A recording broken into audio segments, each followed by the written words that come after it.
News Tamil நேயர்களுக்கு வணக்கம். நம்ம கூட இணைஞ்சிருக்கிறது பூ உலகின் நண்பர்கள் அமைப்பை சேர்ந்த திரு சுந்தரராஜன் அவர்கள். வணக்கம் சார்.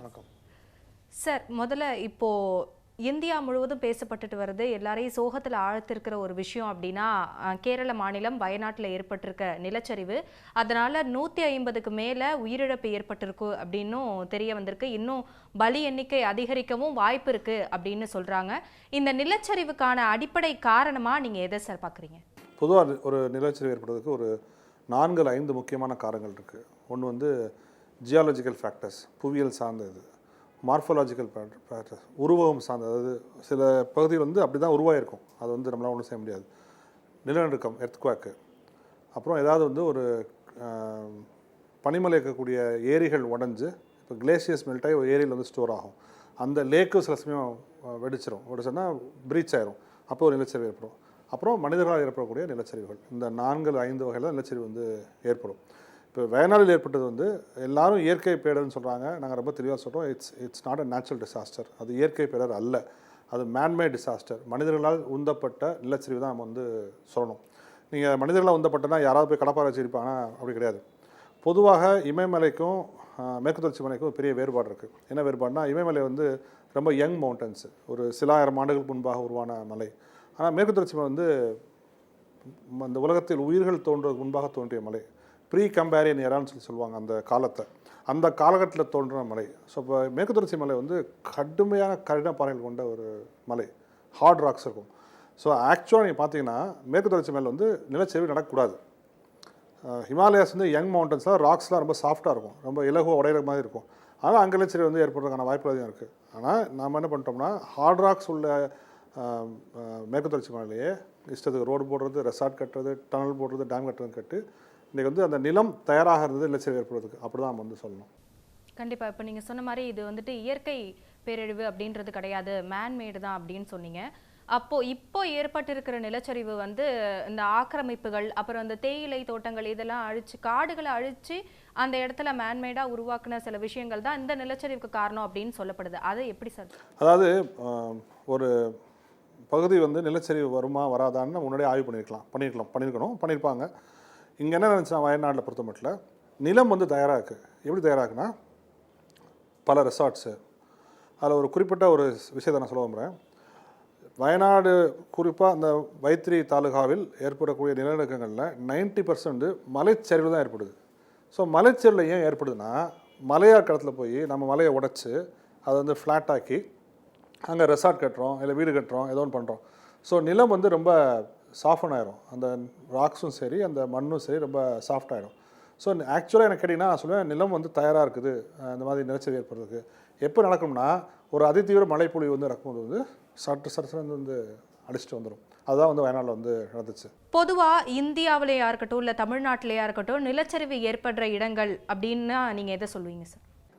இமயமலை முழுக்க எல்லாமே நிலச்சரிவு ஏற்படும். இப்போ உத்தராஞ்சலில், ஹிமாச்சல் பிரதேஷில், சிக்கிமில், அருணாச்சலில் எல்லா இடத்துலையும் கண்டிப்பாக நிலச்சரிவு ஏற்படும். ஏன்னா ஒரு சாஃப்ட் ராக்ஸ் இருக்கக்கூடிய ஒரு அதாவது இலகுவாக இருக்கக்கூடிய பாறைகளில் போய் நம்ம வந்து டனல் போட்டு டேம் கட்டி என்னமெல்லாம் பண்ணிட்டோம், உத்தராஞ்சல்லையும் ஹிமாச்சலையும் என்னமோ பண்ணிட்டோம். ஸோ அங்கே வந்து அடிக்கடி நிலச்சரிவுகள் ஏற்படும். ஆனால் ஆக்சுவலாக இந்திய மலையிலையும் மேற்கு தொடர்ச்சி மலையிலும் இப்போது நிலச்சரிவுகள் அதிகரித்திருப்பதாக வந்து தரவுள்ளது நமக்கு சொல்கிறாங்க. இப்போ வெஸ்டர்ன் காட்ஸும் சரி, விந்திய மவுண்டன்ஸும் சரி, இது நமக்கு கடுமையான நிலச்சரிவு வந்து அதிகரிச்சுக்க சொல்கிறாங்க. அதுக்கு முக்கியமான காரணம் வரைமுறையற்ற ஒரு டெவலப்மெண்ட் நம்ம நினச்சிக்கிறோம்ல, அந்த வரைமுறையற்ற கட்டிடங்கள் கட்டுவது, ரெசார்ட் கட்டுவது, டனல் போடுவது, இது மாதிரி பல்வேறு விஷயங்கள் தான் அதுக்கு முக்கியமான காரணமாக சொல்ல முடியும். சார், இப்போ மேக வெடிப்பு, இந்த நிலச்சரிவு, நிலநடுக்கம், அப்புறம் வந்துட்டு சென்னை டிசம்பர் ஆனால் சென்னை வெள்ளத்தில் இது பண்ணுறது, இது எல்லாத்துக்கும் அடிப்படை காரணம் அப்படின்னு ஒன்று இருக்கும். அடிப்படை காரணத்தை தாண்டி ஸ்பெசிஃபிக்காக இதனால் மட்டும்தான் இந்த விஷயம்லாம் நடக்குது அப்படின்னு ஏதாவது காரணம் சொல்ல முடியும்? அதாவது சென்னை வெள்ளமாகட்டும், இல்லாட்டி தூத்துக்குடி வெள்ளமாகட்டும், இப்போ 2 நாளைக்கு முன்னாடி கேரளாவில் பெய்த மழை பொழிவாக இருக்கட்டும், இது எல்லாத்துக்கும் அடிப்படை காரணம் வந்து கிளைமேட் சேஞ்ச் தான், காலநிலை மாற்றம் தான். அதில் எனக்கு செகண்ட் தாட்டே கிடையாது. அதாவது கேரளாவோட மழைப்பொழிவு இருக்குல்ல, அது வந்து 3000 மில்லிமீட்டர் மழை பெய்யும். அது எப்போ பெய்யும்னா, மே கடைசிலேருந்து ஆரம்பித்து September end October first week அந்த மழை வந்து பெய்யும். இந்த ஒரு 6 மாத காலத்தில் வந்து இந்த 3000 மில்லிமீட்டர் வந்து மழை வந்து பெய்யும். ஸோ ரொம்ப அழகாக டிஸ்ட்ரிபியூட் ஆகி எப்போவுமே வந்து பெரிய லெவலில் வந்து மழை பெய்யாது. எல்லாமே வந்து ஒரு 5 மில்லிமீட்டர், 10 மில்லிமீட்டர், ஒரு 20 மில்லிமீட்டர், 30 மில்லிமீட்டர் மழை தான் வந்து பொதுவாக பெய்யும். ஆனால் இப்போ என்ன ஆச்சுன்னா கிளைமேட் சேஞ்சினால இந்த இப்போ 2018 ஏற்பட்ட அந்த நிலச்சரிவு இருக்கு இல்லையா, அது ஏன் ஏற்பட்டுச்சுன்னா இந்த 3000 மில்லிமீட்டர் மழைப்பொழிவில் 3000 மில்லிமீட்டர்னா 300 சென்டிமீட்டர் இந்த மழைப்பொழிவில் 1500 மில்லிமீட்டர் மழை வந்து ஒரு வாரத்தில் நடந்துச்சு 2018. இன்றைக்கி தான் நடந்திருக்கு. இந்த 4 நாளில் 70லேருந்து 100 சென்டிமீட்டர், அதாவது கிட்டத்தட்ட 100 மில்லிமீட்டர், அதாவது ஒரு நாளில் வந்து 100 சென்டிமீட்டர் மழை தான் கரெக்டாக. ஸோ 70லேருந்து 100 சென்டிமீட்டர் மழை வந்து பதிவாயிருக்கு இப்போ அந்த பகுதியில். அப்போ ஒரு வருஷம் பெய்ய வேண்டிய 300 சென்டிமீட்டர் மழையில் ஒரு 6 மாதம் பெய்ய வேண்டிய 300 சென்டிமீட்டர் மழையில் ஒரு 4 நாளில் 100 சென்டிமீட்டர் பெஞ்சுன்னா என்ன ஆகுது? ஸோ அப்போ வந்து இந்த நிலச்சரிவு வந்து ரெண்டுமே சேர்ந்தது. பல பேர் வந்து இந்த மழை பெய்யாட்டி நிச்சயமாக நிலச்சரிவு ஏற்பட்டிருக்காது, அதில் நமக்கு வந்து செகண்ட் இருக்குது. ஆனால் மழை பெஞ்சு அந்த நல்ல நில பயன்பாடு மாற்றத்தை நம்ம செஞ்சு தயாராக வச்சுருக்கோம். அந்த லேண்ட் வந்து ரெடியாக இருக்குது. எதுக்கு? சரிஞ்சு போகிறதுக்கு. அதை ட்ரிகர் பண்ணுறது எதுனா இந்த மழைப்பொழிவு. இந்த மழைப்பொழிவு நடந்தனால தான் இந்த லேண்ட் ட்ரிகர் ஆச்சு, இந்த லேண்ட்ஸ்லைட் ட்ரிகர் ஆச்சு. அதை மறுக்கலை. ஆனால் ஏன் லேண்ட்ஸ்லைட் ஆச்சுன்னா நிலத்தை வந்து கண்டபடி மாற்றி இடித்து பாறையை உடைச்சி அதை பயன்பாடை பூரா மாற்றி வச்சுருந்தோம். நான் ஒரு சின்ன உதாரணத்துக்காக சொல்கிறேன். என்னைக்கு இங்கே வந்து 33 சென்டிமீட்டர் மழை பதிவாச்சோ வயநாட்டில், அன்னைக்கு 32 சென்டிமீட்டர் மழை வந்து வால்பாறையில் பதிவாயிருக்கு. ஏன் அங்கே பெரிய நிலச்சரிவு எடுப்பாங்க கேள்விப்பட தெரியுமா? வால்பாறை வந்து இன்னமும் எவ்வளோ ரிசார்ட் கட்டின பிறகும் நிறைய காடுகள் இருக்குது, நிறைய தேயிலை தோட்டங்கள் இருக்குது. இந்த காடுகளும் தேயிலை தோட்டம் என்ன பண்ணால் மண்ணை இருக்க பிடிச்சிக்கும். ஸோ மண்ணை சரியாக விடாது.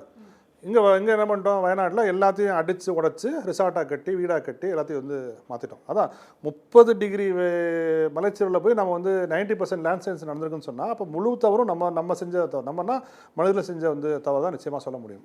இந்த மாதிரியான இடர்களை தவிர்க்கிறதுக்கு என்ன மாதிரியான வழிமுறைகளை கையாளலாம் சார்? அதாவது நான் ஏற்கனவே சொன்ன மாதிரி உலகத்தின் மிக மிக ஒரு பழமையான மலைத்தொடர்களில் மேற்கு தொடர்ச்சி மலையும் ஒரு முக்கியமான மலைத்தொடர். தென்னிந்தியாவில் வாழக்கூடிய உயிர்கள் வாழணும்னா, மனிதர்கள் மட்டுமல்ல, உயிர்கள் வாழணும்னா மேற்கு தொடர்ச்சி மலை வந்து முக்கியம். மேற்கு தொடர்ச்சி மலை இல்லாட்டி தென்னிந்தியா யாரும் வாழ முடியாது. அதாவது மனிதர்கள் மட்டுமல்ல, உயிர்களும் வாழ முடியாது. ஏன்னா தென்னிந்தியாவில் ஓடக்கூடிய நதிகளின் பிறப்பிடம் வந்து மேற்கு தொடர்ச்சி மலை தான். மேற்கு தொடர்ச்சி மலை இல்லாட்டி உங்களுக்கு காவேரி கிடையாது, தாமிரபரணி கிடையாது, கிருஷ்ணா கிடையாது, கோதாவரி கிடையாது. ஸோ அப்படிப்பட்ட ஒரு முக்கியத்துவத்தை உடனால தான் 2011 அன்றைக்கு இருந்த ஒன்றிய அரசாங்கம் வந்து மாதவ் காட்கில் தலைமையில் வந்து ஒரு குழு போட்டு இந்த மேற்கு தொடர்ச்சி மலையை வந்து ஆய்வு பண்ணி அறிக்கை கொடுக்க சொன்னாங்க. அவர் அந்த குழு வந்து கன்னியாகுமரியிலேருந்து குஜராத் வரைக்கும் பயணம் போய் ஒரு கிட்டத்தட்ட பல நாட்கள் எடுத்துக்கொண்டு, அவங்க போகாத இடமே கிடையாது, எடுத்துக்கொண்டு ஒட்டுமொத்த மேற்கு தொடர்ச்சி மலையும் நீங்கள் வந்து சுற்றுச்சூழல் முக்கியத்துவம் வாய்ந்த பகுதியாக அறிவிக்கணும்னு சொல்லி ரெக்கமெண்டேஷன் கொடுத்து அதில் 3 ஜோன்ஸாக பிரிக்கிறாங்க. எக்கோ சென்சிட்டிவ் ஜோன் 1, அதாவது சூழலியல் கூறுணர்வு கொண்ட பகுதி 1, 2, 3ன்னு. ஜோன் 1 அது எந்தெந்த பகுதியெல்லாம் ஜோன் 1 சொல்லியிருக்காங்களோ அங்கே நீங்கள் எதுவுமே செய்யக்கூடாது.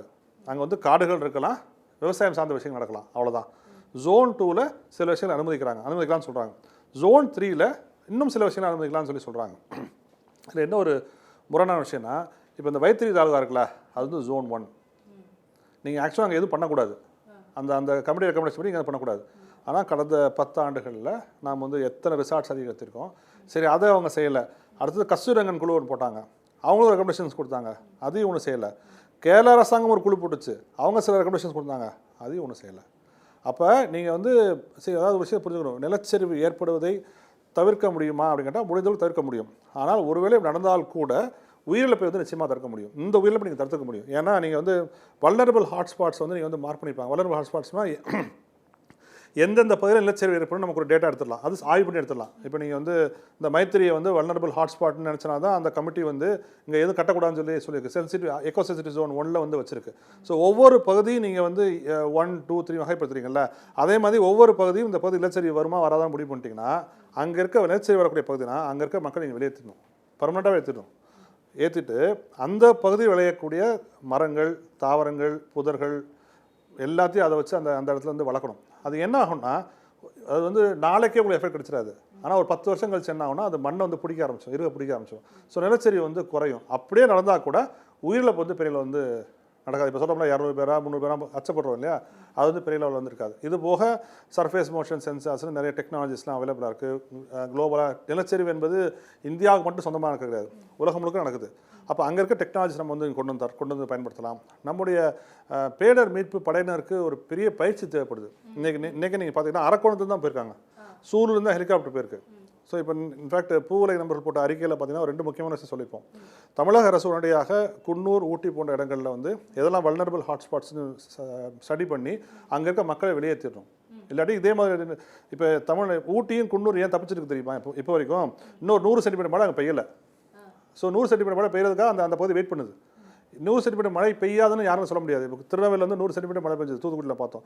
ஸோ பெய்தால் மிகப்பெரிய அழிவை வந்து நாம் வந்து சந்திப்போம். இப்போ இதை ஒரு பாடமாக எடுத்துக்கொண்டு தமிழக அரசு வந்து ஊட்டி, குன்னூர், கொடைக்கானல் போன்ற பகுதிகளில் எது வல்னரபிள் பிளேசஸ்ன்னு மார்க் பண்ணி அந்த இடத்துல மக்களை வெளியேற்றிட்டு நீங்கள் வந்து அங்கே இருக்க ஒரு நேச்சுரல் வெஜிடேஷனை வந்து க்ரோ பண்ண வச்சுட்டு ஒரு முக்கியமான கோரிக்கை நாங்கள் வச்சுருக்கோம். மேட்டுப்பாளையத்திலும் பத்தலகுண்டிலும் லேண்ட்ஸ்லைட் மேனேஜ்மெண்ட் சென்டர் உருவாக்கி அவர்கள் வந்து இந்த ஆய்வுகளை மேற்கொண்டு அங்கே வந்து ஒரு ஸ்டேட் டிசாஸ்டர் ரெக்கவரி ஃபோர்ஸ், மாநில பேரிடர் மீட்பு படை இருக்குல்ல, அதை அங்கே ஸ்டேஷன் பண்ணி அவங்களோட முக்கியமான வேலையாக நிலச்சரிவு ஏற்பட்டால் அது எப்படி கையாளுங்கிற ஒரு ஸ்பெசிஃபிக்கான பயிற்சியெல்லாம் அதை கொடுத்து அவங்க தயார் நிலை வச்சுக்க தான் நம்ம வந்து கோரிக்கையை வந்து வச்சுருக்கோம். இதை நான் இன்றைக்கி இல்லை 2018 இந்த கோரிக்கை வந்து வச்சுருக்கோம். எங்கள் அந்த அறிக்கை எடுத்து பார்த்தீங்கன்னா உங்களுக்கு தெரியும்.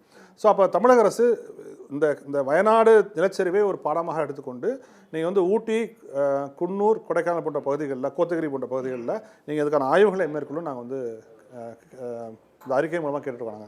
சார், இப்போ வயநாட்டிலே எடுத்துக்கிட்டோன்னா 3 தடவை நிலச்சரிவு ஏற்பட்டிருக்கு அப்படின்னு சொல்கிறாங்க.